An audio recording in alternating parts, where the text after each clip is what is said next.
जय हिंद मित्रांनो, स्वागत आहे तुमचं आणखी एका नवीन व्हिडिओमध्ये. तर बघा, आज आपण या ठिकाणी नाही का अपूर्णांकामधला नाही का भागाकार कशा पद्धतीने करतात ते बघणार आहोत.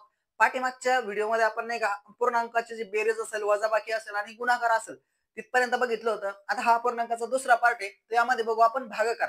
तर बघा मित्रांनो, 2025 सुरू झालंय आणि एक महिना पण संपत आलाय. जर अजूनही तुम्ही नाही का झोपलेले असाल, अजूनही तुम्ही नाही का अवेअर नसाल की भरती जवळ आली आहे किंवा येणार आहे आणि ऍड पडणार आहे लवकरच, म्हणजे नाही का फेब्रुवारीच्या एंडिंग पर्यंत नाही का ऍड पडणार आहे, आणि आपण जर अजूनही नाही का तयारी करत नसाल तर लवकरात लवकर तयारी करायला सुरुवात करा. आणि जे करत असेल त्यांचं चांगलंच आहे, त्यांच्या प्लस पॉईंट आहे. पण पाठीमागच्या वर्षी जर 1-2 मार्कांनी राहिलोय तर हा आपल्याला नाही का खूप गोल्डन चान्स आहे, आणि ह्या चान्स नाही का आपल्याला सोनं करायचंय, बरोबर आहे का नाही? त्यासाठी चांगल्या पद्धतीने अभ्यास करा, तयारी करा. सगळा कंटेंट तुम्हाला भेटतच राहतोय, आहे की नाही? तर चला बघूया या ठिकाणी भागाकार. तर बघा आता कशा पद्धतीने अपूर्णांकाचा भागाकार करायचा. तर बघा, उदाहरण पहिलं, 24/25 भागिले 72/100, बरोबर? तर याचा भागाकार करायचा आपल्याला. तर कशा पद्धतीने आपण तो करणार आहे. तर बघा, जे समोरचा छेद दिसतोय, जो अपूर्णांक दिसतोय, तो नाही का जशाचा तसा तुम्हाला लिहून घ्यायचंय. बघा, 24/25, बस इथपर्यंत समजलं. त्यानंतर काय करायचं, आता हे भागाकाराचं चिन्ह आहे ना, तर याला नाही का गुणाकाराचं करा. बरं का, गुणाकारात केलं. त्यानंतर हे 72/100 आहे, याचं काय करायचं, फक्त नाही का हा खालचा जो छेद आहे तो वरती घ्यायचा आणि अंश खाली घ्यायचा. तर बघा, छेद किती होतं, तर 100 हा वरती घेतला अंश मध्ये आणि 72 हा खाली घेतला. बस इथपर्यंत झालं. आता याचा नाही का डायरेक्ट तुम्ही अशा पद्धतीने या ठिकाणी भागाकार पण करू शकता, सॉरी गुणाकार पण करू शकता. पण ती खूप मोठी प्रोसेस होऊन जाईल, म्हणजे खूप वेळ वेळ जाईल. त्यापेक्षा काय करायचं, इथे नाही का ज्या ज्या संख्येला भाग जातोय तो देऊन घ्यायचा, म्हणजे अशा पद्धतीने तिरका तुम्ही भाग देऊ शकता. बघा आता 24 न 72 ला भाग जातो. बघा, 24 एक 24, 24 त्रिक 72, बरोबर? तसंच 25 एक 100. ठीक आहे. तर बघा, काय उत्तर येतंय तुमचं या ठिकाणी, 4/3 हे तुमचा नाही का ह्या अपूर्णांकाचा भागाकार असणार आहे. समजलं का? चला पुढचं एक उदाहरण बघू आणखी. 2/3 भागिले 8/9. ठीक आहे. तर बघा, आता याचा आपल्याला भागाकार करायचा आहे. तर बघा, 2/3 म्हणजे पहिला जो अपूर्णांक आहे तो जशाच तसा लिहून घ्या. त्यानंतर जे नाही का भागाकाराचं चिन्ह आहे त्याला गुणाकार करा, आणि हा नाही का छेद वरती लिहा आणि वरचा अंक खाली लिहा. तर बघा, आता हा 9/8. बस इथपर्यंत समजलं. आता बघा, भाग द्या, पुढं पुढं भाग जातो. बघा, 2 चोक 8 आणि 3 त्रिक 9, बरोबर ना? तर बघा मित्रांनो, पुढं 4/5 भागिले 4/5 भागिले 4/5. तर अशा पद्धतीचा भागाकार असला तर कसा करायचा अपूर्णांकांचा. तर बघा, सेम तीच प्रोसेस. जो एक नंबरचा नाही का अपूर्णांक आहे तो जशाच तसा लिहून घ्या, कसा जसा आहे तसं ऍज इट इज. ठीक आहे ना? त्यानंतर बघा, आता इथं भागाकाराचं चिन्ह आहे त्याला गुणाकारामध्ये करा, आणि जो नाही का पुढचा अपूर्णांक आहे त्याचं काय करायचं आपल्याला, खालची संख्या वर आणि वरची संख्या खाली करायची. म्हणजे बघा, 5/4. त्यानंतर पुढे पण काय, तर भागाकाराचं चिन्ह आहे त्याला पण गुणाकार करा. ठीक ना? पुन्हा तीच प्रोसेस, खालचा नाही का जो छेद आहे तो वरती लिहायचा, म्हणजे 5 वरती येईल, आणि जो अंश आहे 4 तो खाली लिहायचा. बस इथपर्यंत समजलं. आता बघा, कोणत्या संख्येने कोणत्या संख्येला भाग जातो त्या पद्धतीने काटाकाटी करून घ्या. बघा, 4 1 4, बरोबर? त्याचबरोबर बघा, 5 1 5. ठीक आहे. तर काय, तर याचे तर हे सगळे कॅन्सल कॅन्सल झाले या ठिकाणी. म्हणजे इथे समजा एक आला आणि इथे एक आला, तर एक एक समजा या ठिकाणी, म्हणजे इथे एक आणि इथे एक, तर एक एक एक न जर भाग दिला तर काय राहतं, एकच असेल, बरोबर ना? त्याचबरोबर म्हणजे आता इथं उरलं काय, तर मग खाली फक्त इथं तर बघा, इथं भाग झाल्यानंतर उरतं काय, तर 5/4. तर हे 5/4 तुमचं या ठिकाणी नाही का उत्तर असणार आहे. तर बघा, अशा पद्धतीनं जो काय असं याचा भागाकार आहे तो आपण केलाय. बघा, आणखी एक उदाहरण या ठिकाणी, 21/29 भागिले 63/29. तर याचा बघा कशा पद्धतीने भागाकार करायचा. तर बघा, सुरुवातीचा जो काय अपूर्णांक आहे जो जशाच तसा लिहिला. ठीक. त्यानंतर बघा, भागाकाराऐवजी आपल्याला कोणतं चिन्ह घ्यायचंय, तर गुणाकाराचं. तर ते गुणाकाराचं चिन्ह घेतल्यानंतर जो काही पुढचा अपूर्णांक आहे त्याला काय करायचं, जो खालचा अपूर्णांक आहे किंवा जो खालचा छेद आहे तो वरती लिहा. त्यानंतर वरचा जो संख्या किंवा अपूर्णांकाची संख्या आहे ती खाली लिहा. बस आता द्या या ठिकाणी भाग. बघा, 29 एक 29, बरोबर ना? त्यानंतर बघा, 21 त्रिक 63. ठीक आहे. तर बघा 1/3 तुमचं या ठिकाणी याचं आन्सर असणार आहे. तर अशा पद्धतीने नाही का या ठिकाणी आपण जो काही भागाकार आहे अपूर्णांकाचा तो बघितलेला आहे. त्याचबरोबर बघा आता अपूर्णांकामध्ये आणखी चढत्या क्रमाने अपूर्णांक लावा, म्हणजे तुम्हाला अपूर्णांक दिलेले असतात असं 5-6 आणि त्यामध्ये नाही का म्हणलेलं राहतं की अपूर्णांक चढत्या क्रमाने लावा किंवा उतरत्या क्रमाने लावा. ह्यामधला नाही का सगळ्यात छोटा अपूर्णांक कोणता ओळखा, मोठा अपूर्णांक कोणता ओळखा, असे पण तुम्हाला उदाहरणं आलेले असतात. म्हणजे एकदम सोपं असतं पण थोडासा वेळ खावा असतं त्यासाठी हे उदाहरणं टाकलेले असतात. तर याचं आपल्याला नाही का काय पाहिजे तर प्रॅक्टिस पाहिजे, म्हणजे आपण लवकरात लवकर उत्तरापर्यंत पोहोचतो. तर कशा पद्धतीने ते उदाहरणं सोडायचे ते बघूया चला. तर बघा मित्रांनो या ठिकाणी खालील अपूर्णांक चढत्या क्रमाने लावा, म्हणजे हे अपूर्णांक दिले तुम्हाला या ठिकाणी 4 आणि यामध्ये नाही का तुम्हाला कसं लावायचंय तर चढत्या क्रमाने यांचा क्रम लावायचा आहे. म्हणजे हे अस्तव्यस्त आहे तर याच्यातला सगळ्यात छोट्यापासून मोठ्यापर्यंत कोणते असणार आहे ते आपल्याला बघायचे. तर बघा कशा पद्धतीने हे सोडवणार. तर बघा आता 4/5 बरोबर, तर 4/5 आहे. तर यामध्ये बघा आता जर समजा 5 ने 4 ला भाग जातोय का तर नाही जात, म्हणून नाही का आपण या ठिकाणी शून्य घेतला. बघा तर शून्य घेतला तर हा शून्य इथे घेतला त्यानंतर एक पॉईंट. ठीक आहे. तर बघा आता 5/8 हे किती होता तर 40 बरोबर ना, म्हणून हे 8 या ठिकाणी आणि 8च्या पुढे काय मग तर हा शून्य. ठीक आहे. पुढे बघा आता 8×5 = 40 इथपर्यंत समजलं. आता बघा 7 किती तर 7/8 त्याचा पण आपण दशांश अपूर्णांकात रूपांतर करू. तर 8 ने 7 ला भाग जातो का तर नाही जात, म्हणून नाही का शून्य घेऊ या ठिकाणी. शून्य घेतल्यानंतर हा शून्य आणि एक पॉईंट. ठीक आहे. जर जेव्हा आपण असं शून्य घेतला त्यानंतर शून्य देऊन पॉईंट लिहून घ्यायचा. पुढे बघा 8 ने आता भाग देऊ. बघा 8×5 = 40 8×6 = 48 8×7 = 56 8×8 = 64 8×9 = 72. तर 8×8 किती तर 8×8 = 64, म्हणून या ठिकाणी 8 उरले किती आता 64. 70 मधून 64 गेले तर किती उरतात तर 6 उरतात बरोबर. 8 ने 6 ला भाग जातो का तर नाही, म्हणून शून्य घेतला. त्यानंतर बघा आता 8×5 = 40 8×6 = 48 8×6 = 48 8×7 = 56 8×7 = 56 8×8 = 64 8×7 = 56. ठीक आहे. तर बघा 0.87 8×7 किती 56 होता, मग 4 उरतात. तर असं पुढे पुढे करत गेलं तर आणखी खूप लांबच जाईल. तर इथपर्यंत 2 डिजिट पर्यंत आपण थांबून जायचं. पुढे बघा आता 1/2 तर 1/2 ला जर समजा 1 ने जर 2 ला भाग दिला तर जातो का तर नाही जात, म्हणून काय करायचं या ठिकाणी शून्य घेतला. बरोबर शून्य घेतला म्हणून हा शून्य पॉईंट इथं लिहून घ्या. त्यानंतर बघा 2×5 = 10 बरोबर, तर इथं या ठिकाणी संपलाय पण मग आपल्याला 2 डिजिट मध्ये करायचं म्हणून याला आणखी एक शून्य देऊन घेतला. त्यानंतर बघा आता काय पुढचा पूर्णांक काय तर पुढचा आहे 3/8 बरोबर 3/8. तर आता जर 8 ने 3 ला भाग जातोय का तर नाही जात, म्हणून मग काय करायचं त्याची किंमत वाढवू आपण त्याला 30 करू. त्यावेळेस 30 केला तर इथं शून्य पॉईंट घ्यावा लागेल आपल्याला है ना, शून्य देऊन पॉईंट लिहून घ्या. त्यानंतर बघा 8 ने आता 30 ला भाग देऊ. 8×3 = 24 8×4 = 32 किती होता जास्त होतोय, म्हणून 8×3 किती 24 उरले किती या ठिकाणी 6 उरले. 6 ला भाग जात नाही म्हणून शून्य घेतला आणखी. पुन्हा बघा आता 8×5 = 40 8×6 = 48 8×7 = 56. ठीक आहे. 56 म्हणले तर 4 उरतात, मग आणखी शून्य देऊन वाढत गेलं तर हे पुढे पुढे आवर्ती वाढतच राहतो है का नाही. मग 2 डिजिट पर्यंतच आपण थांबू. तर बघा आता याच्यात कंपॅरिझन करा. जे नाही का आपण नाही का दशांश अपूर्णांकात काढलंय यामध्ये बघा सगळ्यात नाही का आपल्याला काय सांगितलं चढत्या क्रमाने. चढत्या क्रमाने जर म्हटलं तर मग आपल्याला कसं आहे जर एखादा डोंगर आहे आणि त्याला जर पायऱ्या आहे तर आपल्याला चढत जायचं म्हणजे 1 नंबर पासून जावं लागणार ना. तर तीच पद्धत म्हणजे चढता क्रम. तर बघा मग छोट्या संख्येपासून मोठ्या संख्येपर्यंत.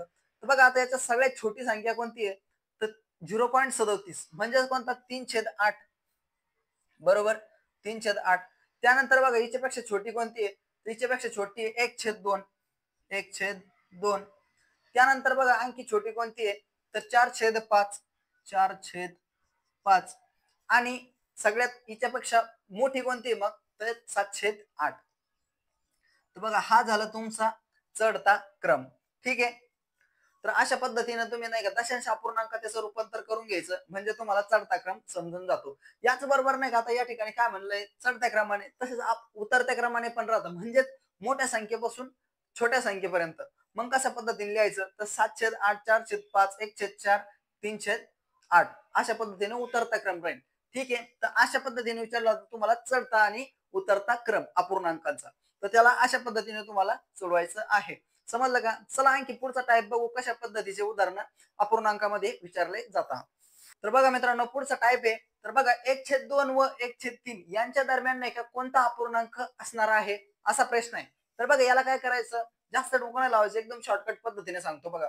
काय म्हणलंय, 1/2 व 1/3 यांच्या दरम्यान कोणता अपूर्णांक असणार आहे. तर त्यावेळेस काय करायचं माहिती का, जे वरचे नाही का अंश दिसताय ना, ह्या अंशाची बेरीज आणि छेदाची बेरीज करायची. अंशांची बेरीज किती होती बघा, 1 आणि 1 किती, तर 2. त्याचबरोबर आहे का 2 आणि 3 किती, तर 5. तर नाही का ह्या दोन्ही अपूर्णांकांच्या दरम्यान कोणता अपूर्णांक येईल, या ठिकाणी 2/5 हा अपूर्णांक या ठिकाणी येणार आहे. तर अशा पद्धतीने पण तुम्हाला उदाहरणं विचारले जातात. तर फक्त नाही का जास्त काही करायचं नाही, जे वरच्या संख्या आहे त्यांची बेरीज करून घ्यायची, तसेच खालच्या संख्या आहे त्यांची बेरीज या ठिकाणी करून घ्यायची आणि अंश आणि छेदामध्ये लिहून टाकायचं अपूर्णांक. ठीक आहे, तर अशा पद्धतीने असते याची बेरीज. चला आणखी नाही का वेगळ्या पद्धतीचं किंवा पुढच्या टाईप बघू आपण यामध्येच.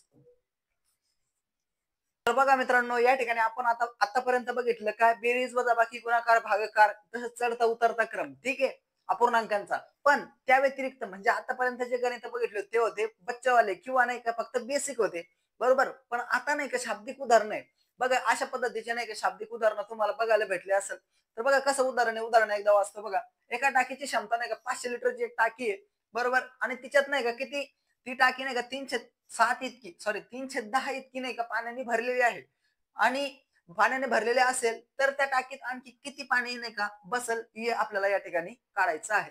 तर बघा एक टाकी आहे आणि तिच्यामध्ये किती पाणी बसतं, तर 500 लिटरची ती टाकी आहे, बरोबर. पण तिच्यात पाणी आता सध्याला किती भरलेलं आहे, तर 310. म्हणजे बघा अपूर्णांकात या ठिकाणी दिलेलं आहे किती, 310 भरलेलं आहे. म्हणजे जर समजा ती टाकी जर 10 लिटर आहे, तर त्या 10 लिटर पैकी किती भरलेलं आहे, तर 3 लिटर पाणी भरलेलं आहे असं समजा या ठिकाणी. ठीक आहे का नाही. तर मग उरलं किती पाणी, तर बाकी किती म्हणजे आणखी किती पाणी बसेल त्यामध्ये, जर 3 भरलंय तर आणखी किती, तर 7 लिटर पाणी आणखी बसणार आहे. तर हे जे काय अपूर्णांकात आहे म्हणजे 7/10 जे पाणी आहे, तर ते किती असणार आहे ते आपल्याला काढायचं आहे. तर बघा आता कशा पद्धतीने हे सोडवणार. म्हणलेलं काय, टाकीची एकूण क्षमता किती आहे, तर 500 लिटरची. तर मग आपल्याला अपूर्णांक दिलाय किती, 3/10. मग 10 म्हणजे काय, तर एकूण पाणी, बरोबर ना. मग 500 म्हणजेच 10 असं आपण धरू शकतो. तर टाकीत आता किती पाणी आहे, 3/10 आहे. म्हणजेच पाणी किती शिल्लक आहे अजून, म्हणजे किती भरायचं बाकी आहे, तर 7/10 भरायचंय, बरोबर. तर जे काय भरायचं बाकी आहे ते आपल्याला काढायचंय, म्हणजे आणखी किती पाणी बसेल ते काढायचंय. म्हणजे हे 7 आपल्याला काढायचंय. बघा 500 म्हणजेच 10, तर 7 म्हणजे किती, बस समजलं. याचा तिरकाच गुणाकार करा, तुमचं नाही का एकूण जे काही पाणी आहे शिल्लक म्हणजे अजून किती बसणार आहे ते या ठिकाणी भेटणार आहे. बघा 500 गुणिले 7 भागाकारात या ठिकाणी 10. समजलं. बघा आता सॉरी 10. तर बघा आता याने याला भाग देऊ किंवा 0 0 कट होतो बघा. ठीक आहे. तर बघा आता किती उरले, 50 गुणिले 7, 7 किती, तर 35. आणि हा 0 तशाच्या तसा. म्हणजे त्या टाकीत अजून किती पाणी बसणार आहे, तर त्या टाकीत बसणार आहे तुमचं 350 लिटर पाणी. समजलं का. तर अशा पद्धतीचं हे उदाहरण आहे. आणखी एखादं उदाहरण घेऊ शाब्दिक, म्हणजे तुम्हाला आणखी जास्त चांगल्या पद्धतीने कळेल. मित्रांनो पुढचं उदाहरण आहे, एका गोदामात नाही का एकूण किती 13,000 धान्यांची पोते आहेत. त्यापैकी नाही का 1/4 पोते कशाची आहे, तर नाचणी. नाचणी एक धान्य आहे, तर ह्या नाचणीचे, नाचणी 3 आहे बरं का, जे नाच डान्स करते 3 आहे. तर हे नाचणी एक धान्य आहे, तर हे 4/2 आहे, 20 आहे.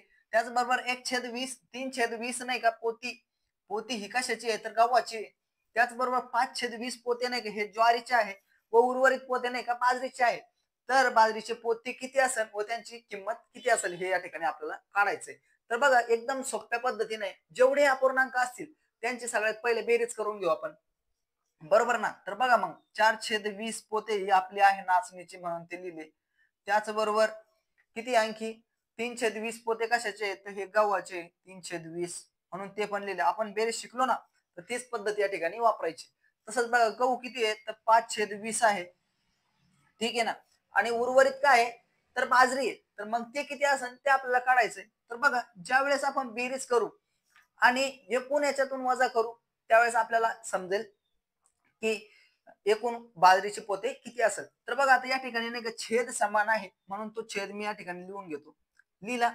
आता बघा वरच्या अंशांची बेरीज करू. 5 आणि 3 8, 8 आणि 4 किती, तर 12. ठीक आहे ना. म्हणजे हे एकूण पोते किती झाले बघा आता 12/20. कोणकोणते, तर नाचणी त्याचबरोबर गहू आणि ज्वारी याचे 12/3 आहे. मग जे शिल्लक राहणार ते असणार कशाचे, तर ते असणार आहे तुमचे बाजरीचे, जे विचारलं आपल्याला ते. तर बघा, जर 20 मधून जर 12 गेले तर उरता किती, तर 8.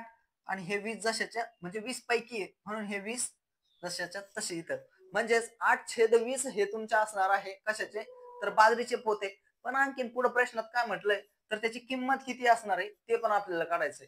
तर बघा, एकूण आपल्याला किंमत म्हणजेच ते पोते किती असणार आहे, ते या ठिकाणी किंमत झालं चुकून, पोते किती असणार आहे ते पण आपण काढू.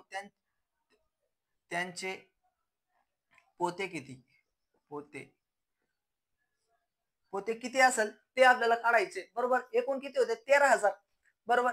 जर 13,000, ठीक आहे ना, तर 13,000 म्हणजेच जर 20 असेल, म्हणजे एकूण आहे का नाही, हे 13,000 म्हणजे जर 20 असेल तर 8 म्हणजे किती, बस याचा तिरकस गुणाकार केला म्हणजे तुमच्या नाही का एकूण बाजरीचे जे काही पोते असणार आहे ते या ठिकाणी भेटणार आहेत.